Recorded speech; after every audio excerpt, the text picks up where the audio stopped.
Bang.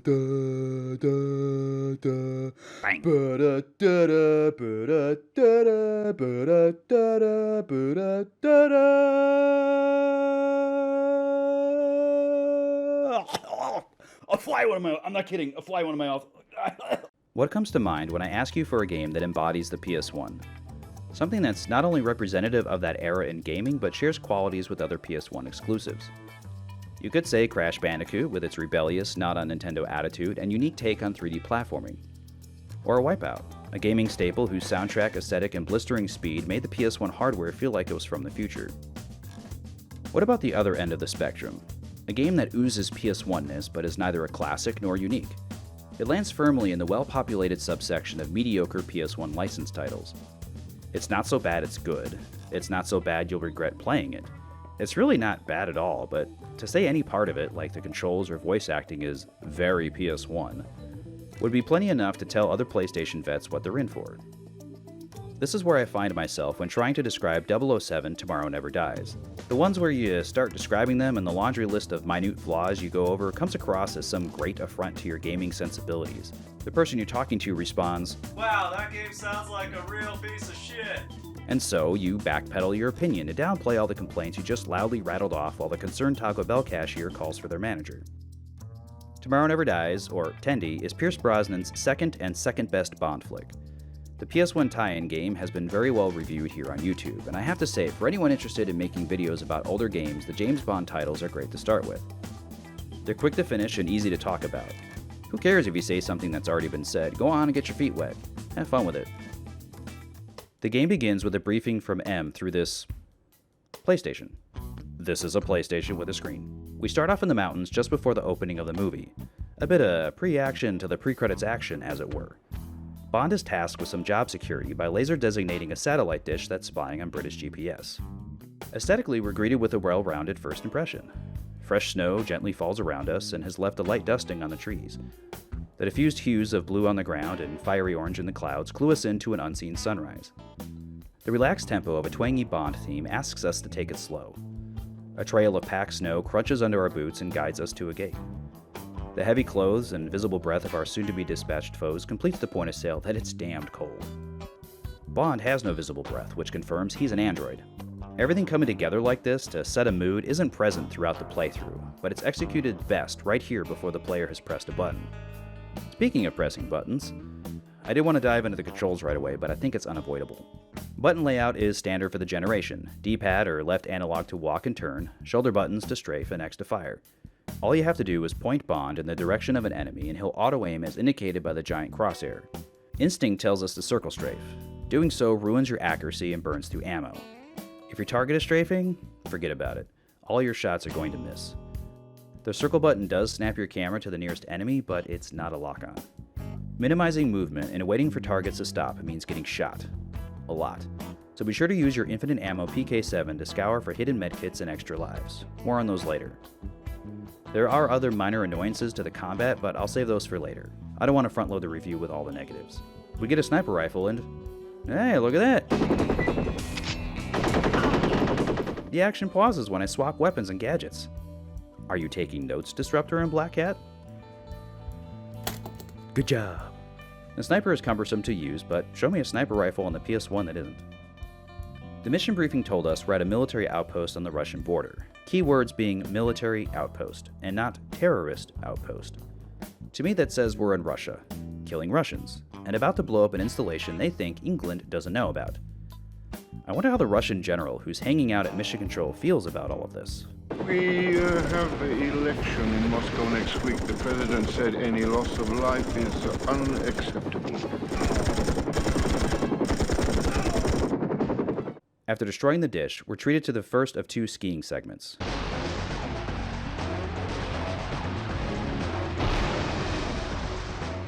You know, I've got a lot to say about skiing, but I'm also going to push that back till later. Level 2 has us at the Arms Bazaar from the movie. We use a camera to snap pictures of the armaments, and I liked how it shows the distance to the nearest objective. You know, I wish we had this camera in every mission, so it was easier to find those cryptic sequence triggers.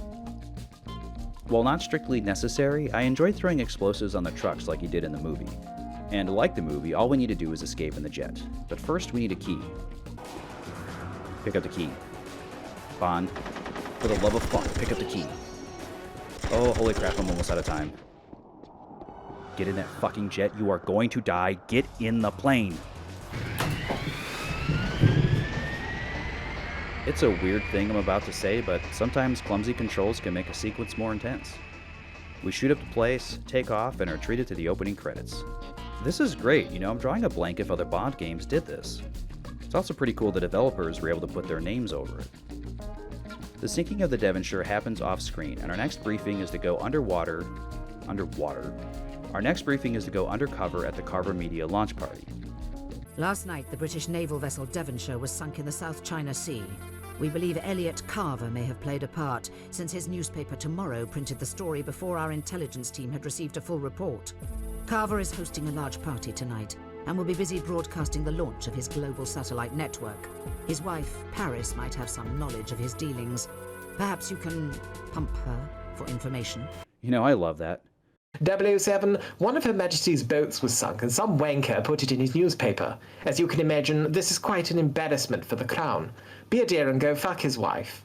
We're teased with being stealthy, but this first guy is being watched by 2 more in the next room. One of them always hits the alarm. Our first objective is to destroy the central computer. Are you the central computer? Are you the central computer? Are you the central computer? The mission plays out beat for beat as it did in the movie. James Bond, the banker, enters through the back door, loudly murdering everyone he sees.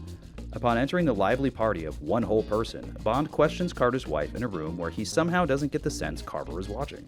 This awkward recreation of a movie moment is no doubt related to the well-known fact this game was originally created as a sequel to the film. Development of this version had progressed far enough it was advertised in a commercial with Desmond Llewellyn. Hello there.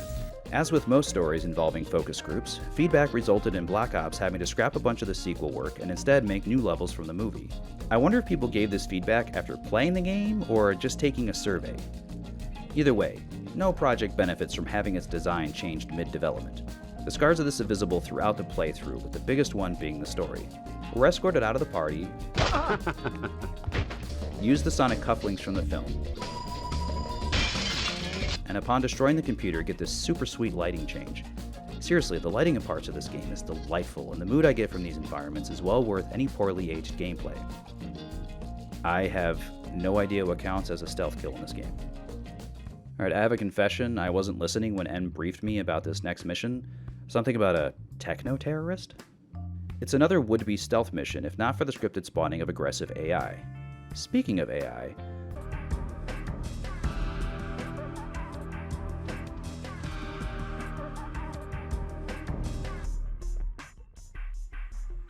I watched that guy walk around for 20 minutes. He keeps moving like he's gonna walk straight into the corner. Now, Noah said he saw the AI in this game walk into the corner once, but I don't know that I believe it. We get more movie moments, like stealing the encoder and knocking bad guys into the printing presses.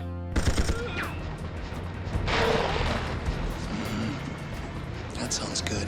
I have the benefit of watching about a dozen reviews for this game, so I'm aware of cryptic shit like needing to push his file cabinet in Gupta's office just to open a safe.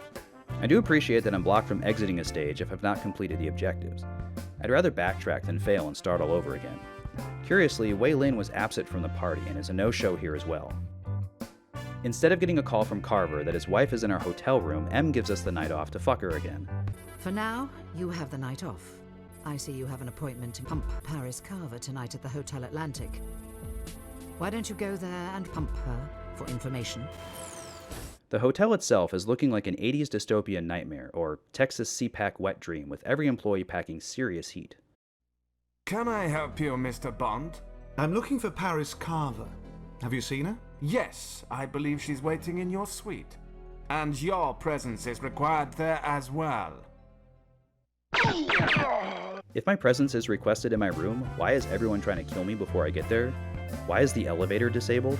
Why am I getting shot through a wall? Why are there literal force fields blocking patrons from accessing their rooms?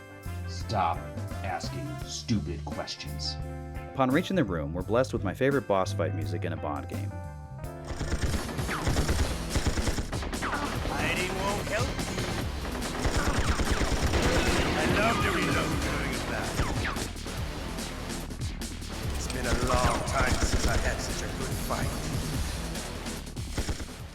Every boss fight plays like this one, with the only difference being their weapon. Kaufman here switches between using a pistol and throwing torture knives. Looking at the footage, you can see I hadn't quite figured out I shouldn't shoot while he's moving. I also kind of wonder if the boss AI is actually any different from the regular enemies and they just have more health. Okay, I need to sidetrack for a bit and talk about this hotel room. We have the boss fight arena that feels like a lobby. In the back corner is what looks like a kitchen or break room with this closet that has a railing above it. On the opposite side, we go upstairs, circle back around, past a catwalk to nothing, and into Bond's room via a toilet hallway? No sink, no bath. If you were sharing this room with someone and they wanted to come or go while you were taking a dump, they'd have to not only walk past you, but open the door to the hallway for anyone to see. The bedroom itself isn't faring much better. There's a window overlooking the lobby, and that railing from before essentially lets people listen in as Bond pumps villains' wives for information. The entire place feels like an industrial or tech-themed multiplayer map that was reskinned. Ditch the railing in the bedroom and replace it with the ladder so now there's two ways in and out of the room. Replace the bed with a power weapon or flag to capture, and the window becomes something for defenders to shoot out of. The second floor pillars offer cover for attacking into the bathroom, and the catwalk breaks up line of sight to the lobby below. Now there was a cut two-player mode from Tendi, so this overanalyzation of the environment may not be wrong. Anyway, back to the story. As if we haven't deviated from the movie enough, Mrs. Carver isn't dead, and we escort her out. It's always interesting to see the narrative changes made to movie games in the name of gameplay, and thankfully this short escort section is over quickly. That's right, Rob. It's short and over quick. Way to say the same thing twice. We're now halfway through the game, and it's time for a few missions that weren't cut from the original design. The techno-terrorist Henry Gupta's convoy is headed to his hideout. This means we'll need the BMW to take him out. Here's your new BMW 750. After that incident in Hamburg, I had to make a few refinements. She now has improved machine guns, heat-seeking rockets, and stronger armor. I think we should get along quite well. Say the line! Do try and bring her back in one piece this time. Let's see, we have some homing rockets and machine guns that fire straight forward. But this is a chase sequence, meaning our enemies are always in front of us. Almost like the mission was created with these limitations in mind. Are you taking notes, 007 Racing? Hey, knock that off! It's a little bit cumbersome because of how frequently the cars ahead drop landmines, but sustained MG fire wins the day and leaves the carnage for someone else to clean up. Do you remember this guy from the movie? Satoshi Isagura. Well, apparently he survived the missile attack on the Arms Bazaar, and Mission 7 has us raiding his terrorist camp. We infiltrate at high speed, so I guess it's time to talk about the scheme.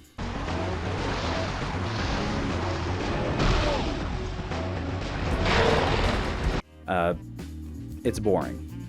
Sorry, positives first. Controlling Bond is simple and responsive. It gives a good sense of speed, and I enjoy weaving in and out of the trees.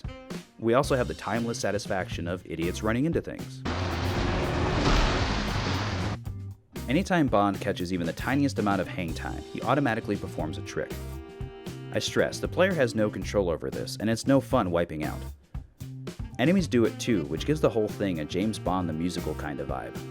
As you make your way downhill, assailants pull alongside and poke you. With no weapons, all you can do is poke back.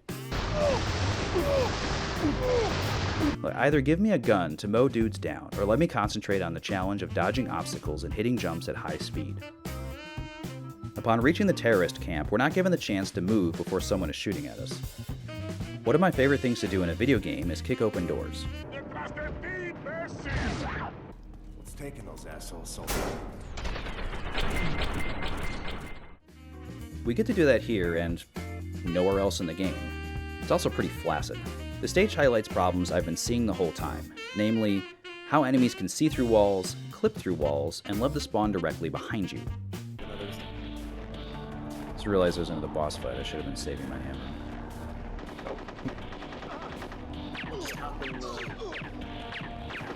What? What? You fucking goddamn it! You serious? They spawn those guys behind me, so I turn around to shoot them, and so they spawn two more guys behind me after I turn around. Oh my fucking god. Now I gotta use all my fucking medkits. From here, everything manages to go downhill even more than it did during the skiing segment. That is, once we reach the boss. Ah, Satoshi Isagura. Seems you and Carver have been quite busy making headlines lately. I presume you are referring to the nerve gas attack, Mr. Bond. James Bond. This business between you and Carver needs to end. Seems to me the only thing ending is your life. Sayonara. Wow. That performance is one set of buck teeth away from miss-go-right-re levels of offensive. Keep your distance from him, as the secondary weapon is gas grenades. If you saved ammo for the sniper rifle, it's the quickest way to end the boss fight. This also highlights the RNG applied to the damage of each shot, an issue I think extends beyond the bosses, and I'll talk to in a second. Mission 8 takes us back on track with the movie. Kind of. Bond doesn't scuba dive to the Devonshire, discover it has a rocket missing, or bump into and get captured with Wei Lin. The Desmond Llewellyn commercial I mentioned earlier did show scuba diving, so I wonder why it was cut. Someone else at MI6 investigates the wreck, and Bond is dropped off by helicopter on the roof of Carver Media. I guess it's a stealth chopper, because none of the half-dozen guards on the roof saw or heard. We get a new weapon, a Glock with an extended mag that absolutely melts enemies. So the first guy went down, like, right away, and that other guy needed a full magazine. It would be kind of funny if that elevator you were facing was just a shortcut. Oh, the first guy didn't die this time. Jesus Yeah, H. Because the game heard me say, oh, we're pretty close to beating this. The game's like, ha ha ha, hold my beer. It's like when they duck, they get more health. Like, what the fuck? Okay, well, sometimes it melts enemies. I guess it's time I finish whining about the combat. I mentioned earlier that accuracy goes out the window when the player or their target is strafing. There's also an undercurrent of RNG that pervades the action. How much ammo enemies drop when killed, how much damage they take before dying. Medkits can't decide if they restore 1 pip of health or 2. And probably a host of other things I've forgotten or didn't notice.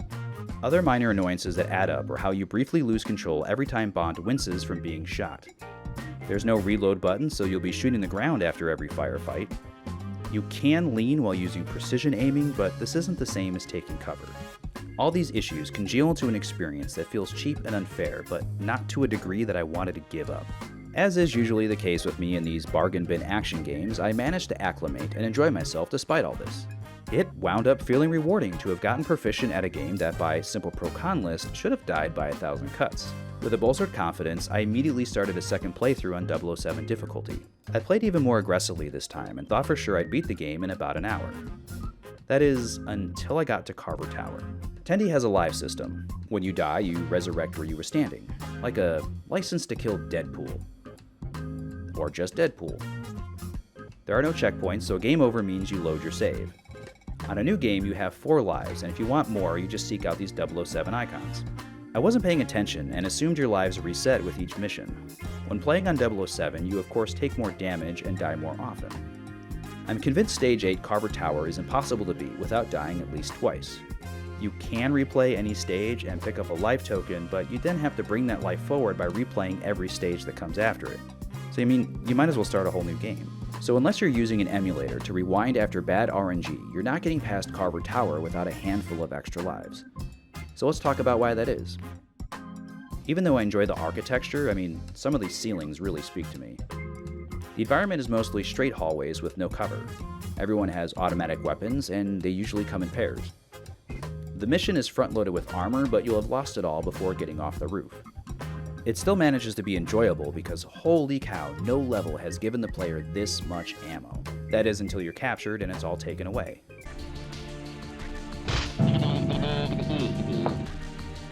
If you're a gaming god and reach this point without dying, you're going to when this cutscene ends. At this point, we're only 2 missions away from beating the game, and Wei Lin has just finally made her first appearance. And it's just in time for Bond to sit on the bench. Hey, I remember this part of the movie. It's time to hop on a motorcycle and tear across some rooftops, don't you think? You'd be mistaken. But we do get to play as Wei Lin because... Carver bribed the Saigon military police. Their orders are to kill Bond on sight, so we've had to pull him out. We understand you have a copy of the data discs that 007 found in Carver's tower. Take the discs to your branch headquarters and decode them to find the position of Carver's stealth boat. The military has set up roadblocks with armored 20mm chain guns. They may be looking for you as well. Okay, let me see if I understood this. The military police have orders to shoot James Bond on sight. So Wei Lin, Please fight through everyone and decode a disc for us. I mean, they also have orders to shoot Wei Lin. Why not extract her and Bond and the disc, and then MI6 can decode it? I also want to point out that even though the military police have been bribed by Carter, it's still weird that Wei Lin's running around shooting all of them. Now I'm just trying to imagine the reverse of this, where Bond is on the lam in London and running through the streets gunning down constables. Look, getting to play as Wei Lin is cool. I don't think a 007 female co-lead had been this independent since Dame Diana Rigg, and it's important to highlight that in the game. There's also a fun buildup of power as we go from only having a pistol to blowing up machine gun nests with a rocket launcher. And look, I understand this is a licensed movie game. They are notorious for low budgets, short development cycles, and this one was redesigned partway through. Not having the motorcycle chase is fine. I doubt it would have been done justice. I also understand not having the two of them handcuffed together. That sounds like a nightmare to program. And I understand not having one of them as a computer-controlled companion. What has me taken aback is that MGM okayed the narrative choice of Bond being absent from the climax of Act 2. The movie had to give these two obstinate characters a physical tether before they would even consider forming an emotional one. I can't say there's much character development in these movies, but its omission and reason for it are way off brand. Narrative foibles aside, this is a standout mission, with my favorite part being the climactic battle against the helicopter. When it comes to the creative liberties necessary to transition a movie into video game form, this is the kind of set-piece stuff that we hope for.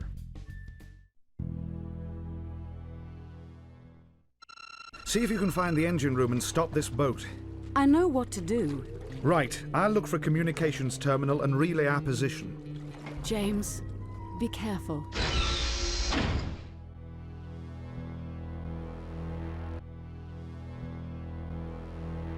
Oh hey, Wei Lin is British, I guess. I mean, no complaints from me when the alternative is Sayonara! It's weird that Wei Lin would show affectionate concern for someone who ditched her right after they met.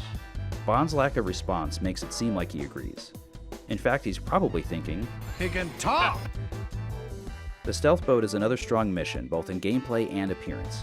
The evil layer look of angled walls, black metal, and red track lights is lifted straight from the movie, and it looks phenomenal on the PS1. While the level as a whole looks a bit samey, there's considerate use of colored lights to help with key hunting and backtracking. I also appreciate the maniacally murderous media magnate who doesn't blink at slaughtering thousands of his own British citizens for headlines, made sure his boat has exit signs.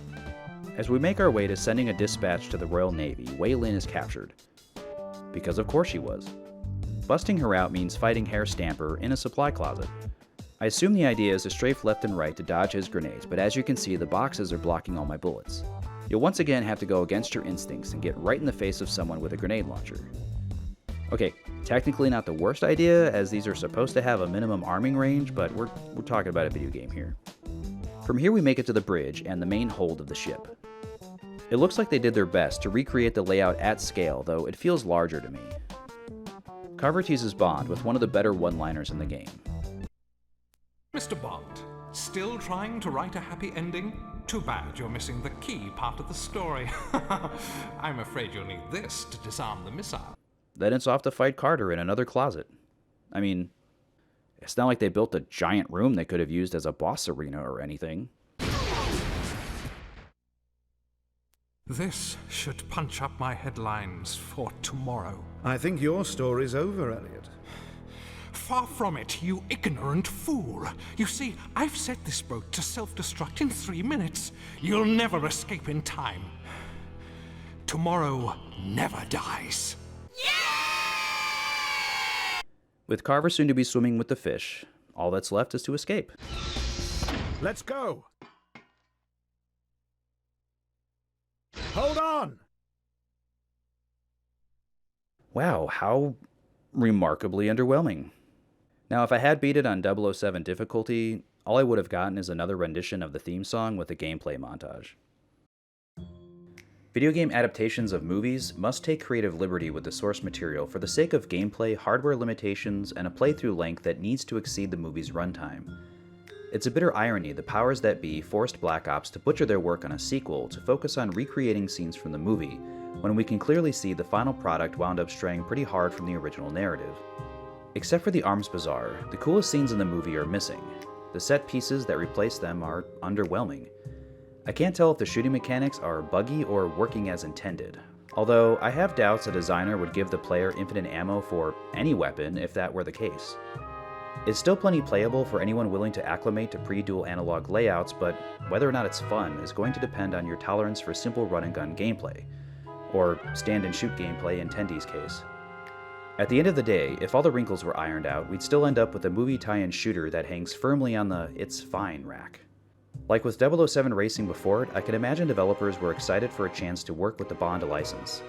Going out of their way to include extras like skiing shows they know what kind of beats Bond fans want out of a video game. Having to do that while 3D action gaming was barely out of the womb was complicated enough without having the publisher pull the rug out from under them. To be fair, I am hesitant to blame too much on the publisher because the "It's Fine" rack also houses the rest of Black Ops Entertainment's portfolio. I was originally going to label this video a 100 subscribers special, but in the 3 months since I started working on it, our sub count is nearing 600. I've also rebalanced my medication and hobbies, so fingers crossed I'll be back to 1 video a month. I want to give a quick thank you and welcome to all 597 of you, maybe more by the time this is live. Please come say hi to Noah and myself when we're live on Twitch, usually Wednesday and Sunday nights from 7 to 9 Pacific. Stick around after the credits for something you've missed. Thanks again for watching.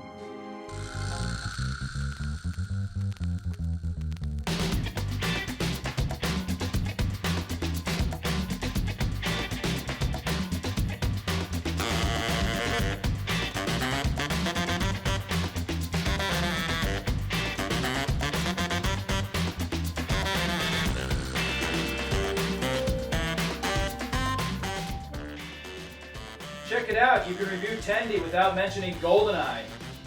It's a very rich person. Oh, there you go. Checkpoint. Checkpoint! Like it's fucking Cruising USA.